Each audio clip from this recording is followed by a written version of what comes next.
everybody, Sharon Boo here, and I'm here to talk about my experience with a child sexual predator slash groomer. I did not have first-hand experience with this person, but had I encountered him more, I think I would have. And this happened when I was 18.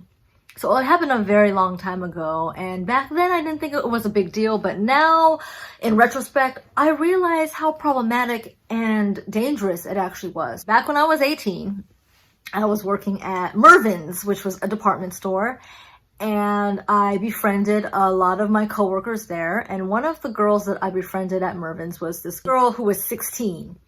So I believe in California, you can get your worker's permit at 14 or 15. I'm not sure, don't quote me, but so back in this day, there was this girl there. She was 16. She only worked like part-time, and she didn't open and she didn't close, but she was there. She was really friendly and outgoing. One particular day, she had mentioned she was going to have a little kickback at her house, and she invited me and a few other girls from Mervyn's to her house, which seems perfectly innocuous.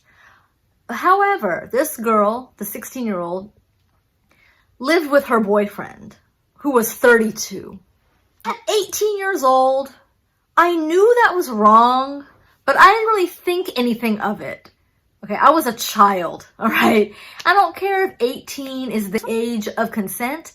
18 is not a fully grown adult. Your brain is not fully developed until you're about 25. She invited me to her house, which she shared with her 32-year-old boyfriend.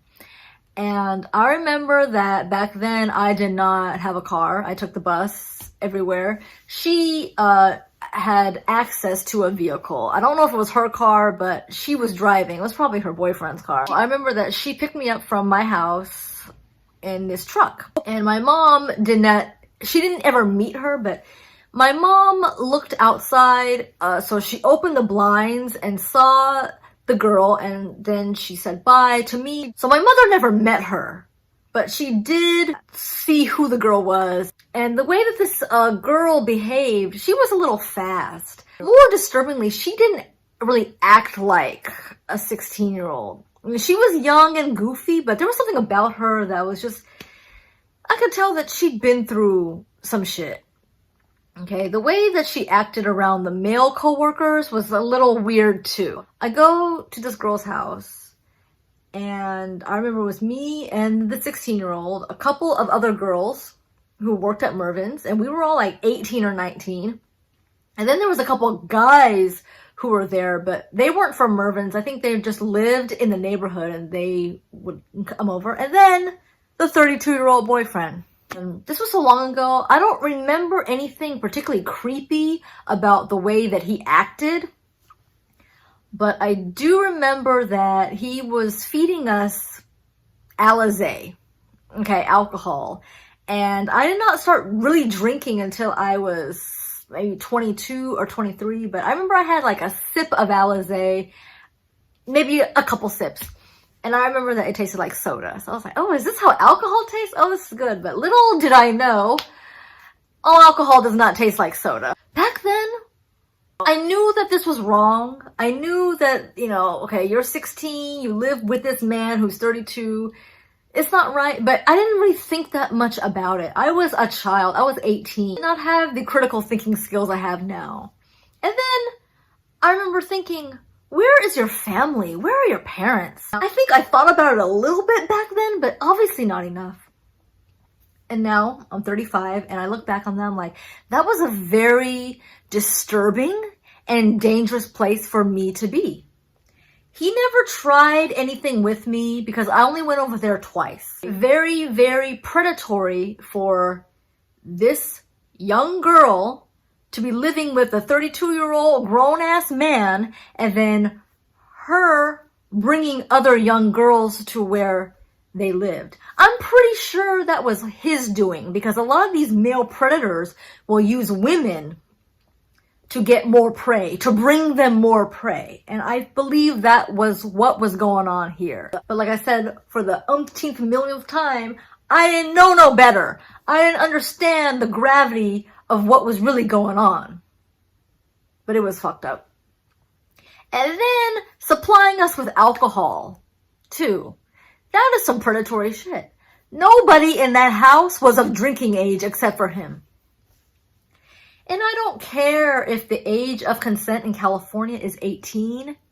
He was still a piece of shit predator because a lot of the girls in the house, with the exception of his living girlfriend, were over 18. It doesn't matter, okay? I don't care if you are 50 years old and you continually go after girls who are 18. That is the age of consent, but you're still suspect. A few months later, I remember I was talking to my mom and I had mentioned the girl. And my mom said, I could tell just by looking out the window and seeing her from inside of that truck, I didn't want you hanging out with her too long or too much.